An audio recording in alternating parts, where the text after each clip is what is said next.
Assalamualaikum dan selamat jumpa lagi di channel Catman DIY. Okey, kalau tengok basikal ni dan anda kalau pernah tengoklah video saya sebelum ni, okey, saya ada unboxing basikal ni. Okey, basikal ni. Dan ada satu lagi masalah yang berlaku. Anak saya dia macam lambat nak boleh kayu basikal ni dan terpaksalah saya beli. Ini benda. Okey, kalau kat sini dia panggil tranny wheels. Okey, tranny wheels untuk 12 hingga 20 inci basikal. Maksudnya yang roda daripada 12 inci sampai 20 inci. Jadi basikal ni 18 inci, so bolehlah pakai yang ni. Okey, kepada anda dia mesti tanya kan, berapa ringgit benda ni kan? Okey, kat sini dia tulis RM38. Jadi saya beli dengan harga RM14 di kedai basikal. Saya tak beli di Shopee lah. Okey. Ni barang dia. Okey, dalam ni saya buka dulu, nanti saya akan tunjukkan. Okey, dalam plastik tu dia ada besi ni, roda dan juga skru lah. Okey, beberapa.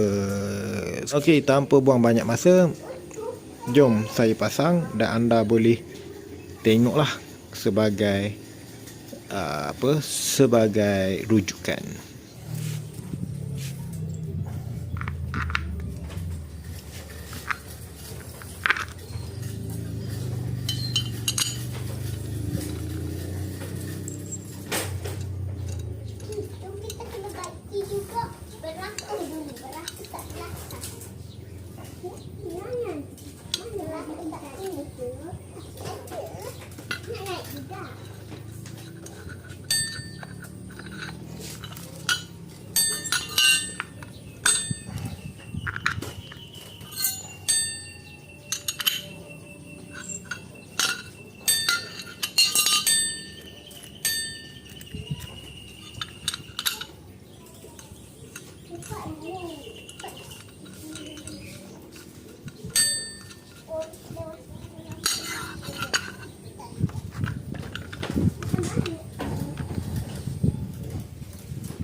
Okey, sudah selesai pemasangan. Terpaksalah buang tongkat. Dan tongkat memang tak perlulah.